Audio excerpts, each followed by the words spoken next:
Hello दोस्तों, welcome back to my channel taps and kitchen. आपने कभी पापड़ के ऊपर बेसन का घोल डालकर एक शानदार रेसिपी बनाई है? ये बहुत ही गजब का ये इसका टेस्ट लगता है, बहुत ही टेस्टी बन के तैयार होती है। चलिए उसको बनाना शुरू करते हैं। तो मैंने यहाँ पे पापड़ ले लिया हुआ है। यहाँ पे मैंने देखिए चावल का पापड़ लिया हुआ है। अगर आपके पास कोई भी पापड़ हो आप ले सकते हो। तो मैंने एक पॉट में 2 टेबलस्पून लिया हुआ है यहाँ पे बेसन। यहाँ पे भी थोड़ा सा मसाले ऐड करेंगे, थोड़ा सा डालेंगे सॉल्ट, थोड़ा सा डालेंगे यहाँ पे हल्दी, थोड़ा सा कलर के लिए। और यहाँ पे इन सबको थोड़ा सा मिला लेंगे ताकि ना सारे हमारे जो मसाले हैं ना ये अच्छे से यहाँ पे मिक्स हो जाए। इसमें हम बहुत ही कम मसाला यूज़ करेंगे, ज़्यादा मसाला बिल्कुल भी हम इस्तेमाल नहीं करने वाले हैं। और ये झटपट बन के तैयार भी हो जाएगा। ये उसका टेस्ट बहुत ही गजब का होता है। अगर ये वीडियो आपको अच्छी लगे ना, ज़रूर वीडियो को लाइक कर दीजिए और चैनल को सब्सक्राइब कर दीजिए और नोटिफिकेशन बेल आइकॉन को भी ऑन कर दीजिए ताकि मैं जब भी वीडियो अपलोड करूँ आपके पास नोटिफिकेशन पहुंच जाए। तो मैंने यहाँ पे अच्छे से उसको मिला लिया है। यहाँ पे थोड़ा थोड़ा डाल के ना उसका एक हम बैटर सा बनाएंगे। तो यहाँ पे ना एक साथ बिल्कुल भी हम पानी नहीं डालेंगे, नहीं तो ना इसमें गुठलियाँ आ जाएंगी। तो यहाँ पे मैंने पहले थोड़ा सा यहाँ पे पानी डाला है। तो यहाँ पे देखिए ज़्यादा मेरे को और भी पानी यहाँ पे चाहिए। तो मैंने यहाँ पे बाउल में जितना पानी रखा हुआ था ना, यहाँ से देखिए धीरे धीरे करके यहाँ मैं डाल रही हूँ। अगर यहाँ पर आपको थोड़ा सा यहाँ पे क्रंचीनेस चाहिए तो यहाँ पे अब 1 टीस्पून डाल सकते हैं चावल का आटा। बट मैं यहाँ पे बिल्कुल भी मुझे क्रंचीनेस नहीं चाहिए। तो यहाँ पे हम पापड़ से बना रहे हैं ना, तो वैसे ही इसमें पापड़ का क्रंचीनेस रहेगा। तो यहाँ पे इसको थोड़ा सा यहाँ पे बैटर बना लेंगे। इसको ज़्यादा नहीं मोटा करेंगे, ना ही ज़्यादा पतला। तो यहाँ पे देखिए इतना पानी है, इसमें से मैं और थोड़ा सा डालूँगी। और यहाँ पे थोड़ा सा बच गया तो यहाँ पे पहले इसको मैं मिला लूँगी। अगर चाहिए तो जितना पानी अभी बच गया ना उसको बाद में मैं डाल दूँगी। तो यहाँ पे देखिए उसको पूरा अच्छे से मैंने मिक्स कर दिया है। इसके बाद हम देखेंगे इसका कंसिस्टेंसी कैसा है। देखिए यहाँ पे ज़्यादा मेरा थिक मुझे लग रहा है, तो जितना पानी अभी बचा था ना मैं भी सारे पानी इसमें भी डाल दूँगी। और यहाँ पे इसको अच्छा सा एक यहाँ पे बैटर बना देंगे। तो यहाँ पे देखिए मेरा बनके यहाँ पे पूरा रेडी हो गया। यहाँ में ऐसे ही चाहिए थिकनेस। ये वाला देखिए ना ही ज़्यादा पतला है अभी, ना ही ज़्यादा मोटा। अभी इसको रखेंगे हम साइड में। अभी मैंने पैन को चढ़ा दिया हुआ है। 1 टीस्पून डाला हुआ है इसमें ऑयल। इसमें थोड़ा सा डालेंगे साबुत जीरा। जब यहाँ से थोड़ा सा जीरा यहाँ पे चटक जाए ना, तो यहाँ पे डालेंगे बारीक कटा हुआ प्याज। तो मैंने यहाँ पे एक प्याज से ना आधा प्याज इस्तेमाल किया हुआ है। तो यहाँ पे ज़्यादा प्याज डालने की ज़रूरत नहीं, मैंने आधा डाला हुआ है। अगर आपके पास छोटा वाला प्याज हो ना तो एक प्याज यहाँ पे डाल सकते हैं।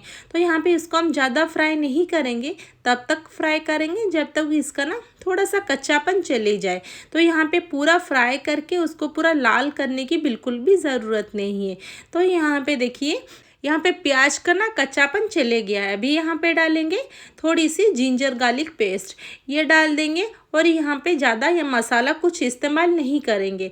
अभी पेस्ट डालने के बाद यहाँ पे इसको थोड़ा सा हाई फ्लेम में यहाँ पे कुक करेंगे ताकि ना जिंजर गार्लिक पेस्ट का थोड़ा सा यहाँ पे कच्चापन चले जाए। तो मैंने यहाँ पे हाई फ्लेम रखा है। इसमें भी थोड़ा सा मसाले डालेंगे।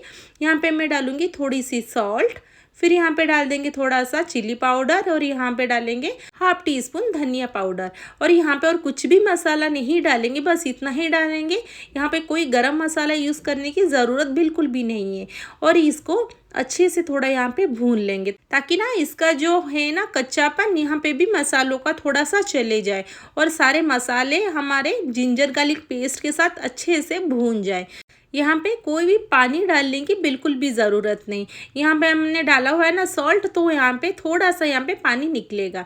यहाँ पे थोड़ा सा मैंने डाला हुआ है वेजिस।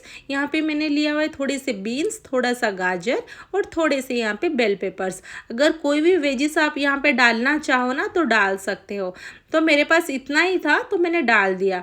तो यहाँ पे इन सबको मसालों के साथ ना अच्छा से हम थोड़ा सा फ्राई करेंगे ताकि ना यहाँ पे जो थोड़ा सा वेजिस है ना थोड़ा सा कुक हो जाए। उसको पूरा भी हमें कुक नहीं करना है ताकि उसका कलर ना यहाँ पे बरकरार रहे। अगर पूरा कुक कर देंगे ना उनका कलर सब यहाँ पे चला जाएगा। यहाँ पे डालेंगे थोड़ी सी फ्राइड ऑनियन। इसका स्वाद ना बहुत ही ज़्यादा गजब का लगता है दोस्तों, एक बार ज़रूर ट्राई करें। अभी इसमें मैं थोड़ी सी डालूंगी, हाफ टी स्पून यहाँ पे कस्तूरी मेथी, ये बस डाल देंगे और इन सबको अच्छे से मिला लेंगे। यहाँ पे कोई भी मसाला इसमें इस्तेमाल और बिल्कुल भी हम नहीं करेंगे। ये एक बार ज़रूर ट्राई करें। अभी इसका इतना सुंदर, बहुत ही कमाल का खुशबू आ रहा है ना दोस्तों, मैं बता नहीं सकती। एक बार आप ज़रूर ट्राई करें, फिर आपको पता चल जाएगा। तो यहाँ पे ना हल्दी बिल्कुल भी इस्तेमाल मत करिए, नहीं तो उसका नेचुरल कलर जो भी है ना पूरा निकल जाएगा।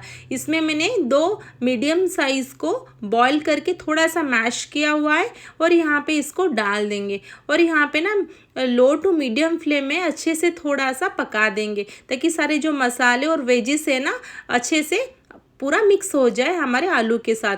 यहाँ पे थोड़ा सा डालेंगे धनिया पत्ता और अच्छे से मिक्स करके उसको यहाँ पे भी ठंडा होने के लिए छोड़ देंगे। इसको और ज़्यादा और पकाने की बिल्कुल भी यहाँ पे ज़रूरत नहीं है। तो यहाँ पे पहले इसको अच्छे से मिक्स कर देंगे, ताकि सारे वेजिस, मसाले और धनिया पत्ता ना मिक्स हो जाए हमारे आलू के साथ, और आलू ना यहाँ पे और थोड़ा सा सूखा हो जाए। तो यहाँ पे बस हो गया। इसको हम अभी ठंडा होने के लिए छोड़ देंगे और इसमें हम कोई भी यहाँ पे मसाला और यूज़ नहीं करने वाले हैं। तो यहाँ पे देखिए, बस उसको थोड़ा सा ठंडा करेंगे और इसके बाद यहाँ पे हम उसको इस्तेमाल करेंगे। तो यहाँ पे उसको रख देंगे भी साइड में। तो यहाँ पे लिया हुआ है, देखिए मैंने पापड़, ये एक्चुअली ना चावल का पापड़ है, इसलिए पूरा प्लेन लग रहा है। तो यहाँ पे मैंने पानी लिया हुआ है एक प्लेट में, तो यहाँ से हम पापड़ ले लेंगे। यहाँ पे देखिए हमारा जो मसाला रखा हुआ था ना, कितना कलरफुल लग रहा है ना, और यहाँ पे देखिए ये अच्छे से हमारा ठंडा हो चुका है। तो यहाँ पे अभी इसको साइड करेंगे। यहाँ पे ये देखिए परफेक्ट हमारा ठंडा हो चुका है। यहाँ पे एक पापड़ यहाँ से ले लेंगे। अभी हमने जो रखा हुआ था ना पानी में ना पापड़ को पूरा डुबो देंगे, ताकि हमारा जो पापड़ है ना पूरी तरीके से सॉफ्ट हो जाए। तो एक तरफ मैंने पानी पूरा डाल दिया हुआ है और इसको ना थोड़ा सा ऊपर उठा के उसको पलट के और थोड़ा सा उसको डुबो देंगे, ताकि ये पूरा सॉफ्ट हो जाए, बिल्कुल भी ना टूटे। अगर सॉफ्ट नहीं होगा ना, उसमें मसाले डालते ही आराम से ये टूट जाएगा। ये देखिए मेरा सॉफ्ट हो चुका है। उसको मैं और थोड़ा सा पानी में डाल दूंगी और इसको ना अभी प्लेट में हम ट्रांसफ़र कर देंगे। तो इसके बाद हमने जो रखा हुआ था ना बैटर, जो बेसन का, ये देखिए अच्छे से हमारा बन गया है। इसको अभी चारों तरफ थोड़ा सा स्प्रेड कर देंगे और यहाँ पे ना स्पून से ही अच्छे से चारों तरफ उसको लगा देंगे। इसके बाद देखिए अच्छे से लग गया है। इसके बाद हमने थोड़ा मसाला लेंगे, मसाला को वैसे लंबा करके जैसे मैंने अभी किया ना, उसी तरह इस साइड में रखेंगे और यहाँ से साइड में से पापड़ को धीरे धीरे करके ऐसे दबा देंगे और उसको यहाँ पे पूरा यहाँ पे सील कर देंगे, ताकि ना मसाला यहाँ पे ना निकले। तो यहाँ पे देखिए इसके अंदर डाल के उसको यहाँ पे थोड़ा सा मोड़ देंगे। अगर यहाँ पे पापड़ टूट भी जाए ना, कोई प्रॉब्लम नहीं, बट हमारा मसाला यहाँ पे नहीं निकलेगा। तो यहाँ पे देखिए थोड़ा सा अंदर डाल के उसको अच्छी तरह से यहाँ पे सील कर देंगे। तो देखिए इसी तरह से ये हो गया है। अभी हमारे, मैं बताती हूँ दूसरा भी दिखा के। तो यहाँ पे पानी में हम पहले इसमें डाल देंगे, इसको थोड़ा सा सॉफ्ट पहले कर देंगे, ताकि ये बिल्कुल भी ना टूटे। तो यहाँ पे देखिए हम उसको पलट भी दिया हुआ है, उसको अच्छे से मैंने सॉफ्ट कर दिया है अभी पानी में। अभी इसको यहाँ पे ना एक प्लेट में मैंने ट्रांसफ़र कर दिया है। देखिए इसके बाद इसमें डाल देंगे थोड़ी जो रखा हुआ था ना बेसन का घोल, उसको 1 टीस्पून लेंगे और यहाँ पे उसको फैला के चारों तरफ डाल देंगे। उसको ऐसे हम स्पून से ही चारों तरफ फैला देंगे, ताकि ये पूरा अच्छे से स्प्रेड हो जाए चारों तरफ। यहाँ पे थोड़ा सा यहाँ पे मसाला लेंगे, मसाला को ऐसे थोड़ा सा हम रोल करेंगे, देखिए जैसे भी मैं कर रही हूँ, और यहाँ पे साइड में उसको रख के दोनों तरफ से पापड़ को ऐसे मोड़ देंगे और यहाँ पे इसे रोल बनाते हैं ना, उसी तरह से उसको मोड़ देंगे। तो यहाँ पे अपने आप ये सेट हो जाएगा। अगर यहाँ पे आपका नहीं मोड़ रहा है ना, कोई प्रॉब्लम नहीं, जब हम उसको फ्राई करेंगे ना वो अपने आप सेट हो जाएगा। मसाला बिल्कुल भी यहाँ पे बाहर नहीं निकलेगा। अभी मैंने यहाँ पे ना ऑयल चढ़ा दिया हुआ है, इसके ऊपर एक एक करके ये रख देंगे और उसको लो फ्लेम में फ्राई करना है। बिल्कुल भी हाई फ्लेम नहीं करेंगे दोस्तों, नहीं तो ना ये पापड़ है ना ये जल जाएगा। तो यहाँ पे उसको अलट पलट के लो फ्लेम में यहाँ पे फ्राई कर देंगे। दोस्तों एक बार ये ज़रूर ट्राई करें और कैसा लगा मुझे कमेंट बॉक्स में उसका फीडबैक ज़रूर दीजिए। और इसके रिगार्डिंग कोई भी क्वेश्चन हो ना, मुझे कमेंट बॉक्स में आप पूछ सकते हैं। तो देखिए इसको हम बना के मैंने सारे निकाल दिया हुआ है। ये बहुत ही ज़्यादा हमारा क्रिस्पी बन के तैयार हुआ है। एक बच्चों हो या बड़े सबको ये पसंद आने वाला है। जैसे बाहर हम पफ खाते हैं ना, इसका टेस्ट जैसा होता है ना, सेम वही टेस्ट होता है। तो इस एक बार ज़रूर दोस्तों ये ट्राई करें, बहुत ही टेस्टी बन के हमारा तैयार होता है।